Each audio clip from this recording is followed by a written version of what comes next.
A paz e a graça, a paz do Senhor. Quais são os outros?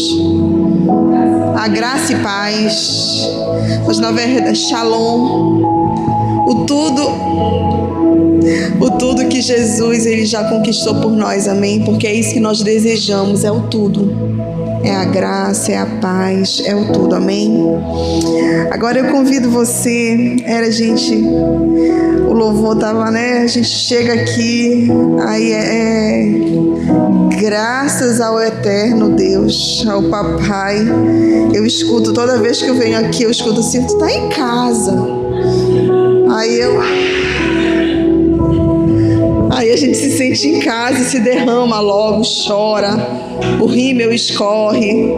Aí a gente já pensa que pode, né? Isso é ótimo. Então, antes de meditar aqui em algumas passagens da palavra, você pode abrir já a Bíblia em Lucas, capítulo 5. E eu fui muito assim ministrada, né? A palavra, ela ministra. A gente precisa viver a palavra para ela sair de nós com um efeito diferente. E essa tem sido a minha oração desde 2002, quando a gente se rendeu ao Senhor. Que realmente a palavra ela venha fazer aquilo que ela está para fazer na minha vida. Independente da situação em que eu me encontro, independente das circunstâncias, independente de qualquer coisa, eu quero que ela primeiro passe em mim. Às vezes nós estamos em guerra, como a Lília falou, às vezes nós temos que estar nós temos que estar pronto para tudo em Deus, não é verdade? Só em Deus nós podemos estar pronto para tudo. E no momento que a gente tem que realmente ir como Samar para frente do terreno de lentilhas e defender o terreno, às vezes nós temos que ir para a guerra, né, no espírito e lutar nas regiões celestiais. Então, nesse momento, nós usamos, né, Senhor, vai queimando todo o mal, né? Vai queimando tudo aquilo.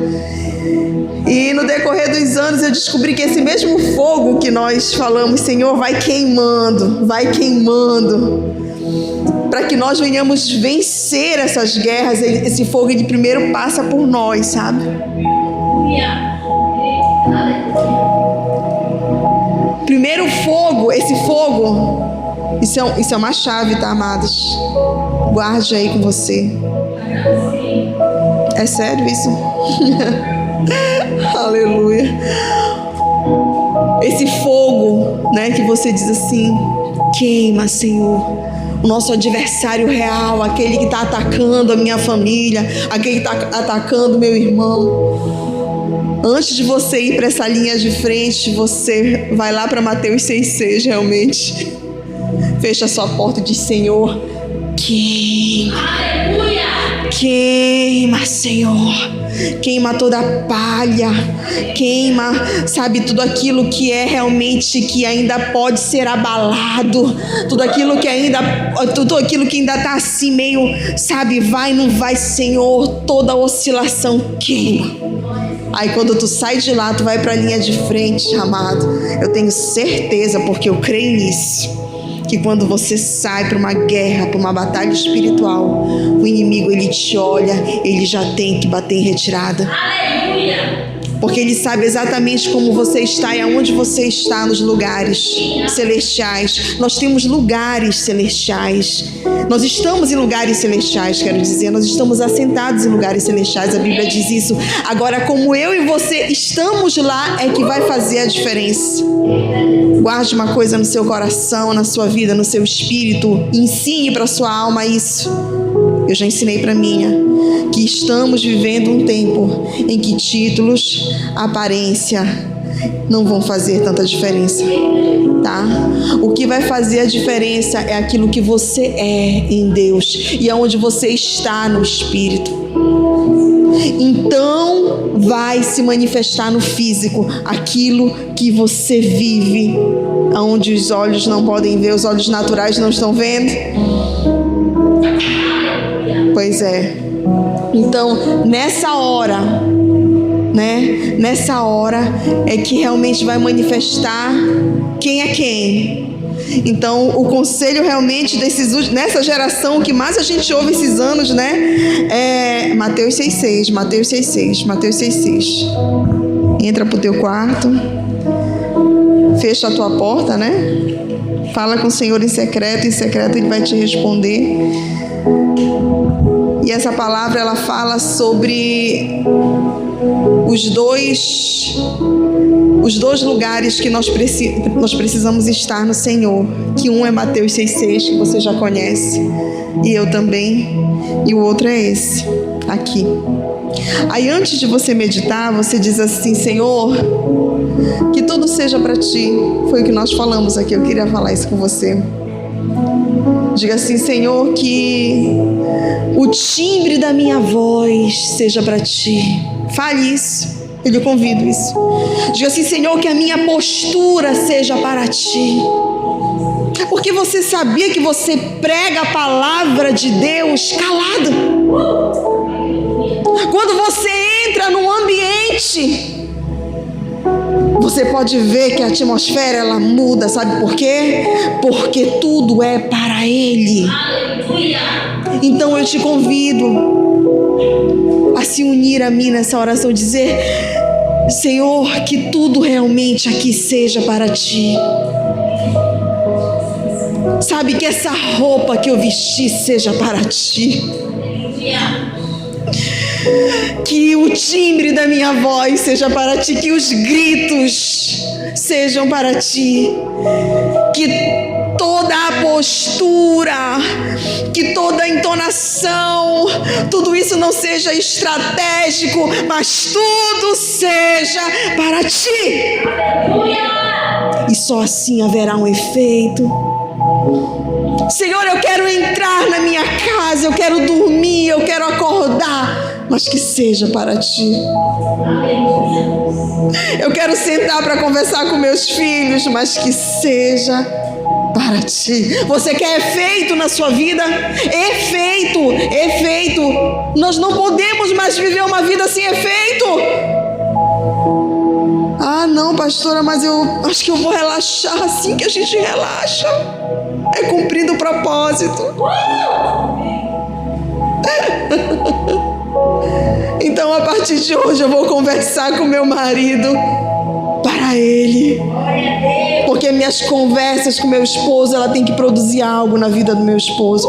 Sabe? Tem que produzir algo. Pastora, mas isso não é descansar, é descansar. Você saiu de uma origem, eu saí de uma origem, e eu estou cumprindo um propósito, e eu vou voltar para essa origem. O que eu vou entregar a Ele?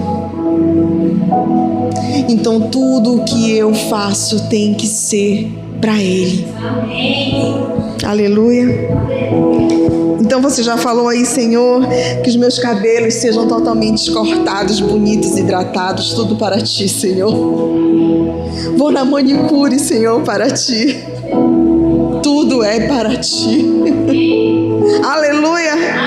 Isso é religiosidade, pastor. Não é não. É o efeito. Lucas 5.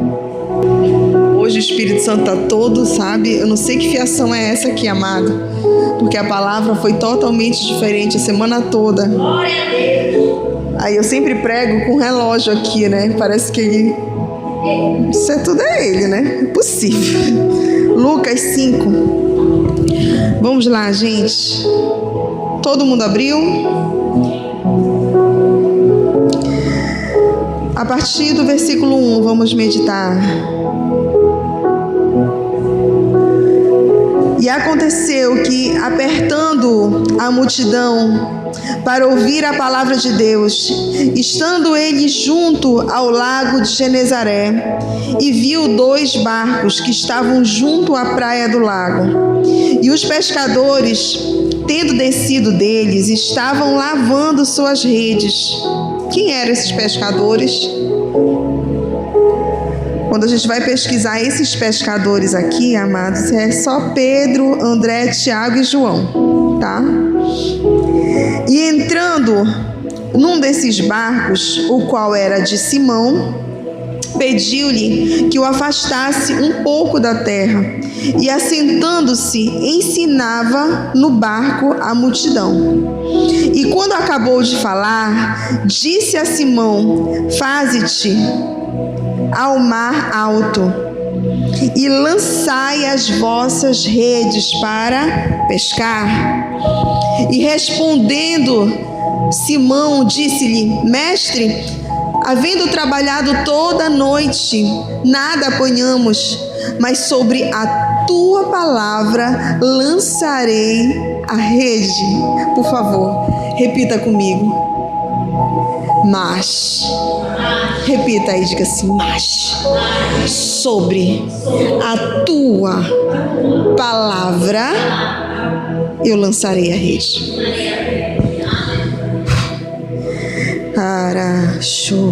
E fazendo assim, colheram tão grande quantidade de peixes que até a sua rede se rompia. E fizeram sinal aos companheiros que estavam no outro barco, para que viessem os ajudar. E vieram e encheram ambos os barcos de tal maneira que quase iam a pique. E vendo isto, Simão Pedro prostrou-se de joelho aos pés de Jesus, dizendo: aparta-te de mim, Senhor, porque sou um homem pecador. Porque o espanto tinha se apoderado dele e de todos os que com ele estavam, por causa da pesca dos peixes que haviam feito. E de igual modo também de Tiago e João, filho de Zebedeu, que eram companheiros de Simão. E Jesus disse a Simão: não temas, de agora em diante serás pescador de homens. E levando os barcos para a terra, diga assim: deixaram tudo, diga tudo, e o seguiram. Que lindo, não é? Que coisa forte.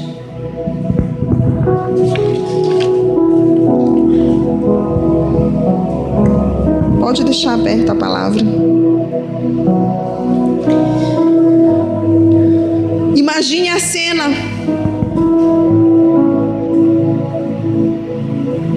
Jesus já tinha começado o ministério e a multidão apertava. E ele chega, ele vê, né? Os pescadores saindo ali do barco, estavam lavando as redes de uma noite de trabalho, de um período ali de trabalho. E ele prega, e depois ele vai falar com os pescadores. Eu lhe pergunto uma coisa: tudo isso foi por acaso? Jesus não sabia que aqueles pescadores não haviam pegado nada? Sabe, amados, uma coisa nós temos que aprender com o nosso mestre, super fácil de aprender: que nada é por acaso. Tudo nós temos que fazer. A única coisa por acaso na vida daquele que recebe a identidade de Cristo, o por acaso só pertence a ele. Sabe aquela coisa assim: uau, fui surpreendido, isso aqui eu não esperava. O por acaso só é aqui, mas o que parte daqui tem que ser proposital, porque Jesus, ele não perdia tempo. Tudo que Jesus, ele fez na terra houve um propósito, e nesse momento aqui o propósito era tremendo. Nós vamos falar um pouco aqui sobre a vida de Pedro.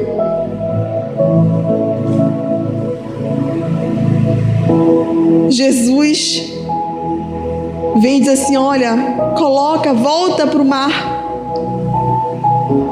Mas, Senhor, nós passamos a noite toda trabalhando e não pegamos nada. Mas pela tua palavra, eu vou jogar mais uma vez essa rede ao mar. Queridas, existe uma diferença muito grande para quem vive uma vida alinhada com o Senhor, uma vida de alinhamento, uma vida de, sabe, quando você se torna um, quando você decide habitar nele e ele habitar em você, e então ele fala e aquilo ecoa no teu espírito e tu sabe o que é para te fazer.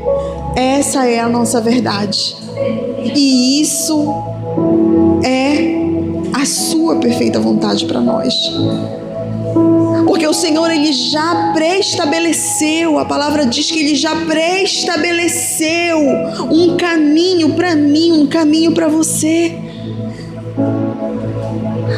Só que o que acontece? Uma alma não habituada, sabe, na submissão de uma vida com o Pai, essa alma leva a gente, a alma, você identifica com esse turbilhão de pensamentos aí, sabe? Esse turbilhão de pensamentos aí, que às vezes você não consegue nem dormir, porque tá ali trabalhando, porque é o que a pastora estava falando aqui. Não, eu tenho que fazer isso, eu vou montar tal estratégia, eu tenho que fazer tal coisa.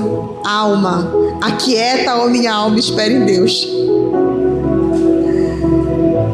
Sabe, a alma é isso, ela quer te desviar do caminho.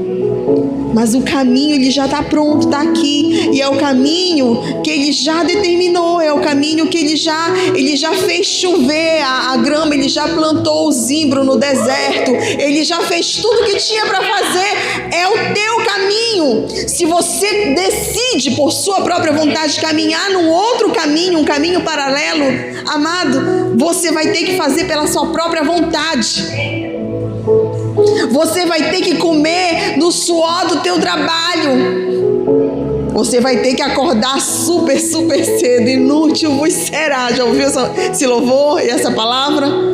Cedo levantar, penosamente trabalhar, e aos seus amados dar enquanto dorme. Eu não estou fazendo uma apologia àquela pessoa que não vou trabalhar. A gente trabalha pra caramba, mas a gente trabalha naquilo que ele revelou. Glória a Deus.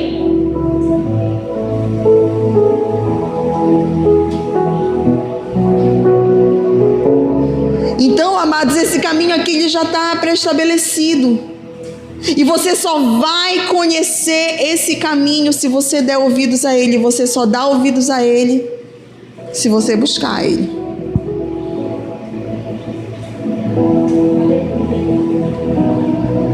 Se você se dispor a ir falar com ele. Imagine aqui, o Senhor, ele vai para aquela praia, e ele vai porque ele queria alcançar aqueles pescadores, né? E ele chega lá com Simão, e Simão diz: Senhor, nós trabalhamos a noite toda, mas nada aconteceu. Simão já tinha ouvido Jesus falar. Simão estava lavando a rede dele aqui, mas ele estava fazendo o quê? Ele estava vendo Jesus pregar, e Jesus sabia disso.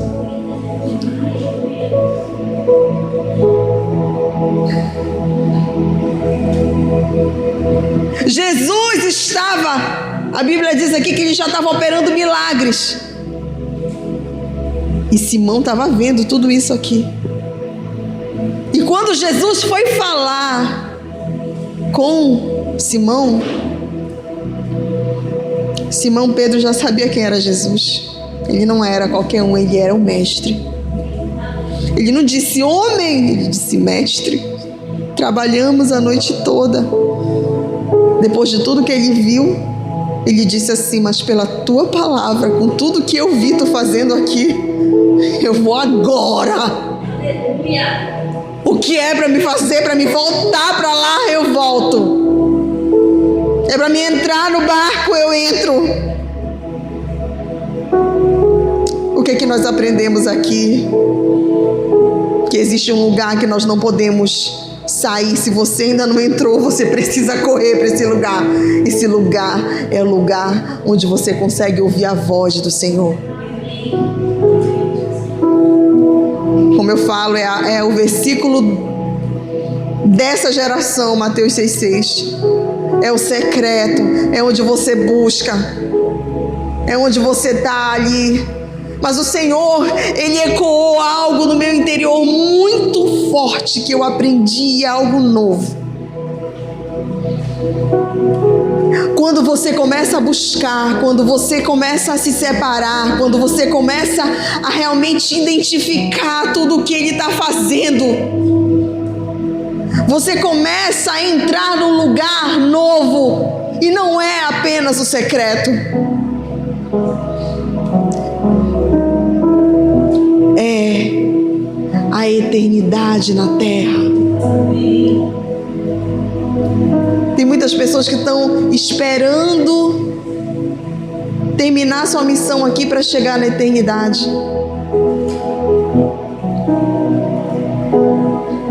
Eu lia um versículo e eu não entendia.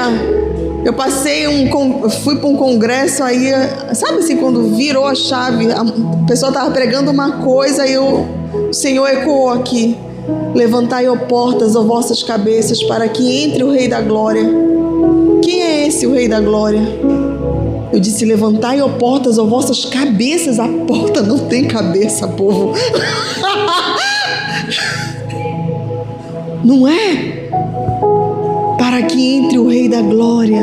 Quem é esse, o Rei da Glória? Quando nós começamos a nos dispor a buscar o Senhor, e sim, ter esse momento de intimidade, sabe? O teu momento com o Pai. Porque uma hora aquilo ali, sabe? A gente diz assim, aquilo ali, aquele momento ali secreto, ele tem um fim. Eu descobri que não tem um fim. É o momento quando nós saímos do secreto e nós começamos a ter que caminhar nessa terra. Temos que fazer supermercado, temos que levar filho na escola, temos, sabe? E aí, tudo acaba? Não pode acabar. Diga assim, porque tudo é para Ele. Porque eu sou a porta. Porque eu sou a igreja. Porque sou eu que vou transmitir a real eternidade para essa terra. Essa terra precisa de esperança. Essa terra precisa entender que existe uma eternidade, que as coisas elas não acabam aqui, elas vão descobrir por quem. Diga, é por mim. Por isso que tudo que eu e você fizer tem que transparecer o quê? Tem que refletir o quê? Eu? Você? Não. Jesus. A eternidade. Então a geração desse tempo, ela vive assim, amados. Ela vive com um pé nessa terra e um pé aonde? Na eternidade. Por que Satanás falou ali para Jesus nos 40 dias, dá ordem que essa pedra se transforme em pão? Por quê? Porque quando Satanás estava lá, ele viu o que Jesus podia fazer. Ele viu Jesus pegando uma pedra dizendo, vou comer pão. Você entendeu? Eu vou repetir para você.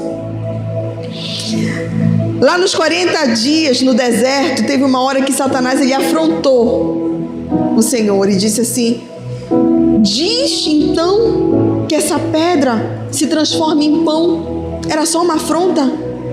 Ele começou a impor ali ao Senhor Jesus coisas que ele sabia que Jesus podia fazer. Ele viu lá no céu, não naquele momento, mas antes dele cair, quem Jesus era. Você entendeu? Então que tal caminhar com Ele? Ele tem muito a ensinar ainda para nós.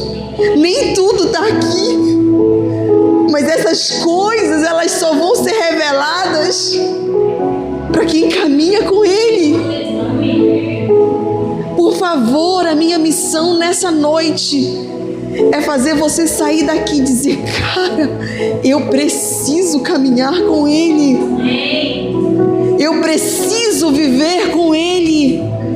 Eu preciso entender o que um versículo e o outro está dizendo, que não está na letra, mas que Ele quer revelar.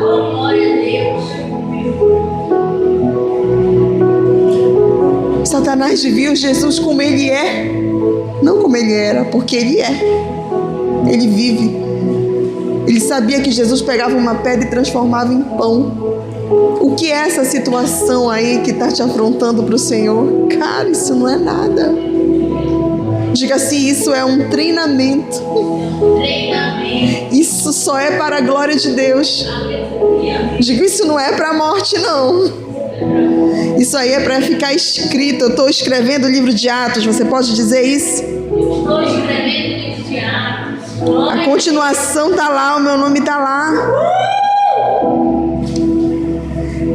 E fazendo assim, colheram tão grande quantidade de peixe que até sua rede se rompia, e fizeram um sinal para o outro povo que estava no outro barco.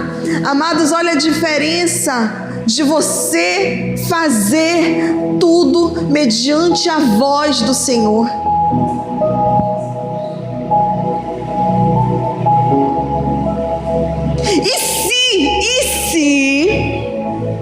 E se Simão Pedro falasse: não, estou muito cansado, mestre, eu vi tudo que o Senhor fez, mas eu não vou voltar ao mar.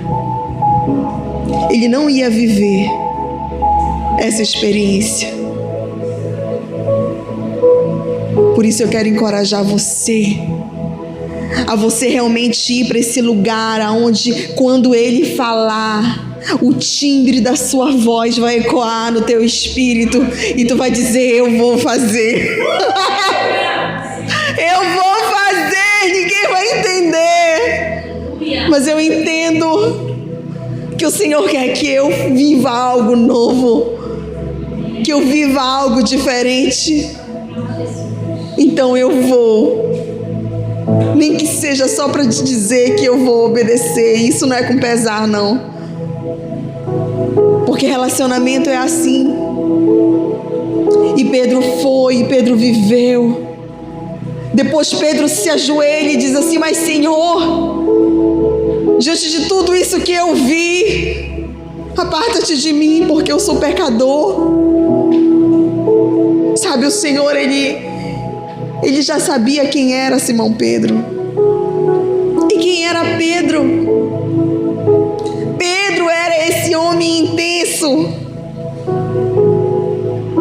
que não tinha tanto estudo, ele era um pescador, mas era alguém que poderia, sabe, que se realmente visse, fosse marcado pelo Senhor, tivesse as digitais do Senhor nele, impressas nele, acabou. Ele ia ser Pedro a pedra.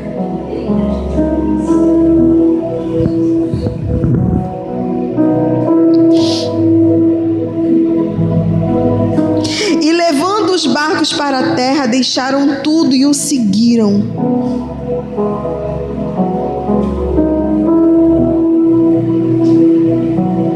Pedro, quando ele se ajoelhou, amadas, diante do Senhor, ele estava dizendo assim: eu reconheço que eu realmente não sei nada do que eu achava que eu sabia. Por quantas vezes nós achamos que sabemos alguma coisa, amados? Principalmente nos nossos ofícios, principalmente no nosso dia a dia, naquilo que nós achamos que dominamos. Não é verdade? Ai, porque aquilo ali eu domino, eu sei como resolve. Eu sei que eu vou por aqui, eu vou resolver assim, e tá. O Senhor sabia que Pedro era assim. O Senhor sabia que Pedro era um homem, um pescador experiente. Mas ele queria uma resposta de Pedro, se Pedro ia dizer: não, eu vou submeter a ti toda essa minha experiência. E vamos ver onde é que isso vai dar. Você tem coragem para isso? Você quer viver uma vida que vai escrever uma história que vai, vai impulsionar as pessoas que estão te vendo, as pessoas que vão te conhecer, que vão ouvir falar de ti? Começa a submeter tudo aquilo que você acha que você sabe a Ele. Ainda tenha coragem de dizer, vírgula, tudo o que eu penso que eu sei, o Senhor pode usar para ti. Que seja para ti. É para ti.